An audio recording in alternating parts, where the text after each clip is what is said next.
ఈ monsoon start అయిన దగ్గర నుంచి మనకి చాలా రకాల ఫీవర్స్ వస్తున్నాయండి. ఒకటి డెంగూలు వస్తున్నాయి, మలేరియాలు వస్తున్నాయి, ఇంకా చికున్ గున్యాలు వస్తున్నాయి, స్వైన్ ఫ్లూలు కూడా వస్తున్నాయి, ఫ్లూ వైరస్లు వస్తున్నాయి.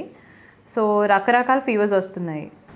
ఫీవర్లో వచ్చే బాడీ పెయిన్స్ కానీ, ఫీవర్ తర్వాత వచ్చే బాడీ పెయిన్స్ని కానీ మనం పోస్ట్ ఫెబ్రైల్ ఆర్థ్రాలజియాస్ కానీ ఆర్థరైటిస్లు కానీ అంటాము. పోస్ట్ ఫెబ్రైల్ అంటే ఫీవర్ తర్వాత వచ్చిన ఆర్థరైటిస్ అని. యూజువల్గా ఫీవర్ స్టార్ట్ అయిన తర్వాత నుంచి బాడీ పెయిన్స్ కానీ, జాయింట్ స్వెల్లింగ్స్ కానీ, లేకపోతే మజిల్ పెయిన్స్ కానీ వస్తాయి. సో ఇవి కొంతమందికి అంటే బాడీని బేస్ చేసుకొని, ఇమ్యూనిటీని బేస్ చేసుకొని ఉంటుంది.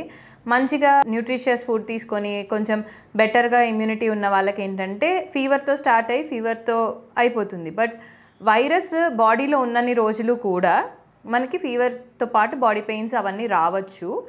వైరస్ బాడీలో నుంచి ఎప్పుడైతే ఎలిమినేట్ అవుతుందో అప్పుడు పెయిన్స్ తగ్గుతాయి. సో కొంతమందికి ఏంటంటే వితిన్ 5 days అలాగా తగ్గిపోవచ్చు. కొంతమందికి 1 week ఉండొచ్చు, 2 weeks ఉండొచ్చు, 3 weeks ఉండొచ్చు. ఈ మధ్య మనం చాలా ఫ్రీక్వెంట్గా పేషెంట్స్ దగ్గర నుంచి వింటున్న కంప్లైంట్స్ ఏంటంటే, నాకు ఫీవర్ వచ్చి 1 week అయిందండి, 15 days అయింది, నాకు ఇంకా పెయిన్స్ తగ్గట్లేదు ఏంటి అని.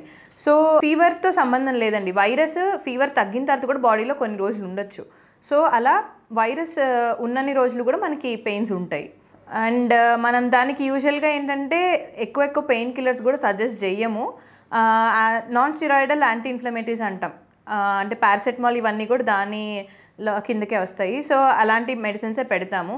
బట్ ఇన్ కేస్ ఇంకా అది చాలా పర్సిస్టెంట్గా ఉంది, తగ్గట్లేదు, ఇంకా చాలా ఇబ్బంది అవుతుంది, లెగవలేకపోతున్నాను అని అంటే కనుక లేచి వాష్రూమ్ దాకా కూడా వెళ్ళలేకపోతున్నాము అనే పేషెంట్స్లో మాత్రం మైల్డ్ డోస్ ఆఫ్ స్టిరాయిడ్స్ అయితే స్టార్ట్ చేస్తున్నాం. చికున్ గున్యా కేసెస్ చాలా ఉన్నాయి.